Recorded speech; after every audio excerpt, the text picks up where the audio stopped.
हर रोज़ हम इलेक्शन के करीब बढ़ रहे हैं और इलेक्शन के अंदर जो इस वक्त सबसे बड़ी जमात खुद को समझती है और समझ रही है कि इस वक्त मियां नवाज शरीफ साहब की वापसी से यकसर गेम पलट जाएगी, वो है पाकिस्तान मुस्लिम लीग नून। यकीनी तौर पर पाकिस्तान मुस्लिम लीग नून डिपेंड कर रही है बड़ा हैविली मियां नवाज शरीफ साहब की वापसी पर, जो कि 21 अक्टूबर को मुल्क में वापस तशरीफ़ ला रहे हैं। याद रहे कि मियां नवाज शरीफ साहब कानूनी एतबार से इस वक्त 2 मुकदमात के अंदर वो एब्सकॉन्ड कर रहे हैं, अदालत को मतलूब है, वापस आएंगे, उनका स्टेटस क्या होगा, अदालत उन्हें कोई गुंजाइश देती है सरेंडर करने के लिए, नहीं, ये सिर्फ वक्त बता सकता है। लेकिन पाकिस्तान मुस्लिम लीग नून के कायद मियां मोहम्मद नवाज शरीफ साहब ने गुज़िश्ता दिनों कुछ ऐसी बातें ज़रूर की हैं जिन्होंने पाकिस्तान की सियासत के अंदर तलातुम बर्पा किया।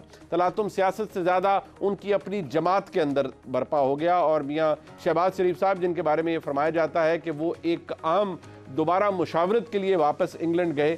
बहरहाल मुशावरत क्या थी या क्या हुई, मियां नवाज शरीफ साहब से नाश्ते पे उनकी क्या गुफ्तगू हुई, बाद में क्या गुफ्तगू हुई, वो बात अपनी जगह। लेकिन पाकिस्तान मुस्लिम लीग नून एक ऐसे दोहराए पर खड़ी है जहां पर 1 नहीं 2 नहीं 7 बयानिए आ रहे हैं और वो 10 दिनों के अंदर आ रहे हैं। कोई मानेगा नहीं, लेकिन आपके सामने ये मौजूद है।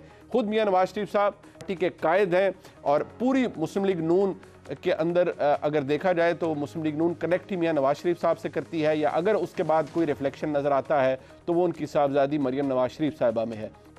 मियां नवाज शरीफ साहब, राना सनाउल्लाह साहब, मियां जावेद लतीफ़ साहब, ये मियां साहब की तरफ से जारी बात है, सिलसिला शुरू हुआ, जो बयानिया आया वो हम सबके सामने है।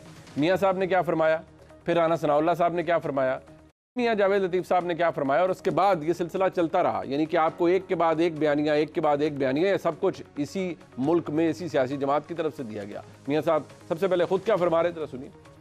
मुझे बताएं, ये इन हालात से दो चार करने वाले मुल्क को और हम सबको, कौम को, वो कौन है? कभी उनका एहतसाब होगा या नहीं होगा? 4 जज बैठ के तो करोड़ों लोगों के मैंडेट वाले वज़ीर-ए-आज़म को चलता करते हैं, और कौन है पीछे उनके? उसके पीछे जनरल बाजवा और जनरल फैज है, आलाकार साकिर निसार है, होसा है, वो पनामा वाला बेंच है, इजाजुल हसन है, और ये लोग जिन्होंने मुल्क को यहाँ तक पहुंचाया है, ये कैफरे किरदार तक पहुंचेंगे, ये बिल्कुल पहुंचेंगे। ये लोग काबिले माफी नहीं। अब मिट्टी पाव वाला मामला नहीं है, अब कोई फैसला कुन मोड़ पे हमें पहुंचना। हमारी नजर में ये लोग कौमी मुजरम हैं, ठीक है, ये पाकिस्तान के मुजरम हैं। ये लोग, जिस तरह से जनरल मुशर्रफ को इंसाफ के कटहरे में लाया गया, इन लोगों को भी इंसाफ के कटहरे में लाया जाना चाहिए।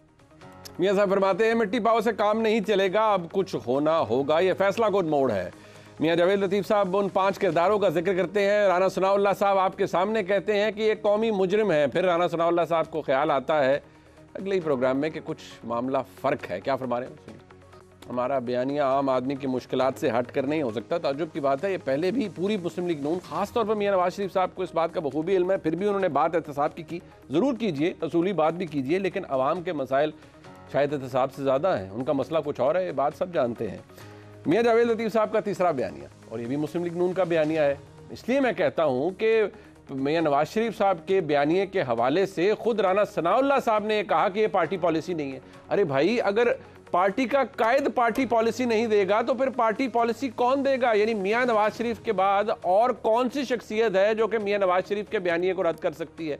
यानी राना सनाउल्लाह साहब ने कहा कि उस बयान के अंदर वो पार्टी पॉलिसी नहीं थी, फिर पार्टी पॉलिसी है क्या? मैं तो जो मियां नवाज शरीफ साहब के अल्फाज होंगे उन्हीं ही पार्टी पॉलिसी समझूंगा। लेकिन अब आगे चलते हैं, क्या कहा मियां जावेद लतीफ़ साहब ने, दोबारा सुन लीजिए। इंटरेस्टिंग थ्रेड है, आपको पता चलेगा कि 1 स्टेप फॉरवर्ड 2 स्टेप बैक और 2 step forward 1 step back actually होता क्या है। जितने कसूरवार जनरल फैज हैं, उतने ही कसूरवार जनरल बाजवा हैं। हम तो अपने साथ होने वाले सलूक का किसी तौर पर भी डिमांड नहीं कर रहे कि उनको कैफरे किरदार तक पहुंचाया जाए। हम तो डिमांड आज कर रहे हैं और पूरे जोर से कर रहे हैं कि अगर 9-10 मई के किरदारों को, सहूलतकारों को आप कैफरे किरदार तक नहीं पहुंचाएंगे, वो कोई भी हो, वो कोई नाम भी हो, 9-10 मई के जितने भी लोग हैं उनके खिलाफ तो मुकदमात भी चल रहे हैं, उनके खिलाफ अब तो चार्जशीट भी फाइल हो चुकी है, मरकजी मुलजिम भी करार दे दिया गया है GIT की जानिब से। लेकिन यहाँ जनरल फैज़ या जनरल बाजवा साहब के एहतसाब का मुतालबा वो नहीं कर रहे मियां जावेद लतीफ़ साहब। बड़ी दिलचस्प बात है। अब चौथा बयानिया, मोहम्मद ज़ुबैर साहब, साबिक गवर्नर, पाकिस्तान मुस्लिम लीग नून के अहम रुकन, वो क्या फरमा रहे हैं ज़रा वो सुनिए। अंग्रेज़ी में कहते हैं ना, the best is yet to come. मियां जावेद लतीफ़ साहब दोबारा बयानियाँ देते हैं और ये 5वां बयानिया है। मैं क्यों कह रहा हूँ, क्योंकि सारे लोग वो हैं, ख़ासतौर पर मियां जावेद लतीफ़ साहब, राना सनाउल्लाह साहब, ये मियां नवाज शरीफ साहब के देरीना साथी हैं। और ये मियां नवाज शरीफ की मर्ज़ी के बगैर ये क्या पार्टी में कोई बयानियाँ दे सकते हैं, कोई बात कर सकते हैं? और ख़ुद जब मियां साहब ने फरमा दिया जो उन्होंने फरमाया था, तो फिर उसके बाद गुंजाइश क्या है? लेकिन आप देखिए, रिट्रीट, पीछे जाना, आगे आना, ये हो क्या रहा है, ज़रा देखिए। यानी कमाल हो गया। कौमी मुजरिम भी आप कहें, मियां साहब कहें कि मिट्टी पाव से काम नहीं चलेगा, लेकिन फिर राना सनाउल्लाह साहब कम्स डाउन टू दिस कि वो कहें कि भाई ट्रूथ एंड रिकन्सिलिएशन बना लें, कमीशन बना लें। अब जो आखिरी है वो बड़ा ज़बरदस्त है, वो है जनाब ख्वाजा आसिफ साहब की जानिब से। ख्वाजा आसिफ साहब मियां नवाज शरीफ साहब के देरीना साथी हैं, पुराने, और ख्वाजा आसिफ साहब ने जो बात की है इस थ्रेड के अख्ताम पे, वो आप देखिए, आपको समझ आएगी कि अब इस वक्त जो नई नवेली पॉलिसी है, फ्रेश फ्रॉम दी ओवन, वो क्या है। भी मांग लें यार, चलें, ये भी ख्वाहिश है। मैं असूली तौर पर तो देखें, किसी ने कोई असूली तौर पर तो मियां नवाज शरीफ ने जो बात की वो दुरुस्त थी, लेकिन उसके बाद जो उनको मैं कौन से टर्न कहूँ, यू टर्न कहूँगा तो हमारे मुस्लिम लीग नून के दोस्त बुरा मान जाएंगे, लेकिन फिर इन टर्न्स को मैं क्या कहूँ, वो अभी मैं प्रोग्राम के अंदर ही जानने की कोशिश करूँगा। उसके ऊपर हम क्या एनालिसिस ले सकते हैं। हमारे साथ मौजूद हैं जनाब नुसरत जावेद साहब, मुल्क के मुमताज़ सहाफ़ी हैं, मेरे उस्ताद हैं और मुल्क की सियासत को बखूबी समझते हैं, और जो कुछ मैंने इस थ्रेड में सामने लाने की कोशिश की है शायद उस पर भी कमेंट कर सकें, यकीनी तौर पर बल्कि करेंगे। बहुत शुक्रिया नुसरत साहब आपका। मोहतरमा अज़मा बुखारी साहब हमारे साथ मौजूद हैं, सेक्रेटरी इन्फॉर्मेशन पंजाब है पाकिस्तान मुस्लिम लीग नून की, और बहुत शुक्रिया आपका अज़मा बुखारी साहबा। और बैरिस्टर मोहम्मद अली साहब साहब मरकज़ी रहनुमा है पाकिस्तान तहरीक इंसाफ के, तहरीक इंसाफ की नुमाइंदगी कर रहे हैं इस मुश्किल हालात में भी। बहुत शुक्रिया साहब साहब आपका भी। सबसे पहले अज़मा बुखारी साहब, मैं आपके पास आऊँगा, क्योंकि लास्ट टाइम भी जब आपसे बात की गई पिछले हफ्ते हमारे प्रोग्राम में, तो आपने कहा कम अज़ कम माफ़ी ज़रूर मांगनी चाहिए, नहीं कि आपकी बात ख्वाजा आसिफ साहब की बात के करीब आती है, लेकिन जो बाकी बातें जितने भी लोग आपने, सारे आपके कुलीग्स हैं, कुछ आपके सीनियर हैं पार्टी के अंदर, सबसे बड़ी बात मियां नवाज शरीफ साहब की है। तो मैं आपसे आखिर में यही पूछ लेता हूं कि जाहिर बात है क्योंकि आप पार्टी की तर्जुमान भी हैं ना, तो आप एक आम खुद को मेंबर ना समझिए, आप पार्टी की तर्जुमानी कर रही हैं। मुझे ये बताएं कि मुस्लिम लीग नून की पॉलिसी है क्या? आपने अवाम के पास जाना है और उन्हें कहना है कि हम आकर जिन्होंने हमें निकाला था हम उनका एहतसाब करेंगे, या हम आपको महंगाई कम करके देंगे, या हम आपको दोनों काम करके देंगे?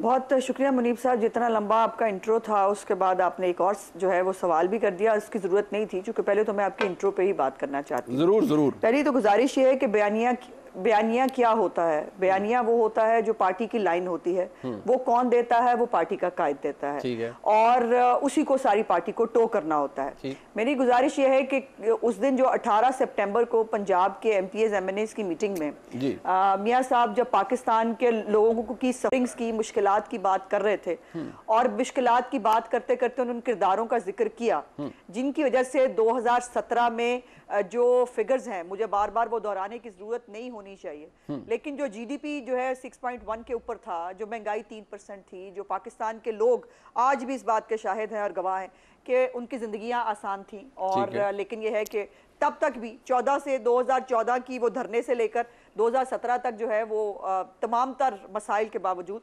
पाकिस्तान की मुस्लिम लीग नून की हुकूमत ने जो है वो तमाम मसाइल, बेशक लोड शेडिंग हो, वो महंगाई हो, वो बैरूनी सरमायाकारी लानी हो, वो सब किया। ठीक है, लेकिन अब मुझे समझ में नहीं आया कि आपने इसको ट्विस्ट देने की जो कोशिश की है, मुझे उस पर एतराज है। पहली तो बात यह है कि हमारा बयानिया होगा वो जो मियां नवाज शरीफ साहब 21 अक्टूबर को मीनारे पाकिस्तान के नीचे खड़े होकर पूरे पाकिस्तान की आवाम को देंगे। और वो एक बयानिया होगा जिसके ऊपर देखिए अभी जो भी बात मैं कर रही हूँ या मेरे लीडर्स ने, जो मेरी सीनियर्स ने जो बात की है, वो यकीनन एक, जिस तरह आप आज मीडिया पे हम बहस कर रहे हैं, इसी तरह बहस हमारे ज़ाहिर है पार्टी के अंदर भी हो रही है कि क्या हमें क्या करना चाहिए। और जो आपने जिन बातों को, 2-3 चीज़ों पे मुझे एतराज़ है। पहली बात जो आपने राना साहब की दिखाई, आपने कहा कि उन्होंने कहा आवाम की मुश्किलात से हम अलहदा नहीं हो सकते, तो इसमें रिट्रीट कहाँ है? इसमें कहाँ रिट्रीव कर दिया उन्होंने ये कहा कि मसाइल ये उनको आसान कर देता हूँ। अज़मा बुखारी साहब, आपके लिए आसान कर देता हूँ, मेरी समझ के लिए भी आसान हो जाएगा ना, व्यूअर को भी समझ आ जाएगा। नहीं, मैं अपने लिए बात कर रहा हूं, आपके लिए सब आसान है।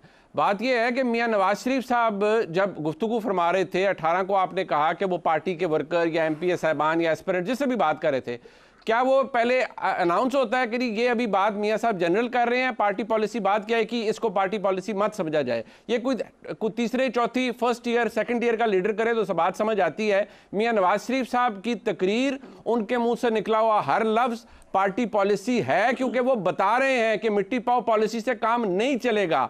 आप कह रही हैं कि नहीं, राना सनाउल्लाह साहब ने अगले रोज नसीम ज़हरा साहबा के प्रोग्राम में आकर फरमा दिया कि नहीं, ये तो देखे जो लोगों से बात की जाती है इसमें तो मिर्च मसाला भी होता है, ये पार्टी पॉलिसी नहीं है। तो ये क्या है फिर? नहीं, ऐसा नहीं, मैं दोबारा गुजारिश करने की कोशिश करती हूँ।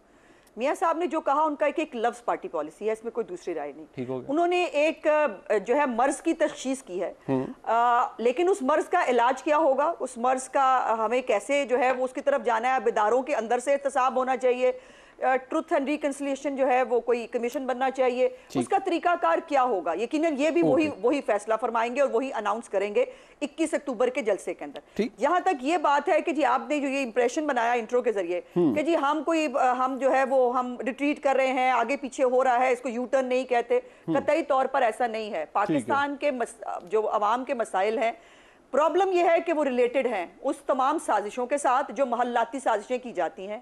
वो अवाम की तमाम मिजरीज जो हैं वो उनके ऊपर सियासतदानों पे सिर्फ उसका मलबा डाल देना, और बाकी जो है वो जो साजिशें करके सियासतदानों को जो है कभी प्लांट करते हैं, कभी फिर निकाल देते हैं, फिर कभी जलावतन करा देते हैं, कभी हाईजैकर बना देते हैं। तो इसको कहीं तो स्टॉप लगना चाहिए। और फिर जब इदारा खुद ये बात रियलाइज करता है, बाजवा साहब का ये इतराफ करना कि हमसे गलतियां हुई, अभी के आर्मी चीफ जो है उनका कहना कि हमसे गलतियां हुई, हमें दुरुस्त करनी चाहिए, और उसके साथ ये भी कहना कि हम एपॉलिटिकल हैं, हमें जो है वो पॉलिटिक्स में ना घसीटा जाए, हमारा काम नहीं है।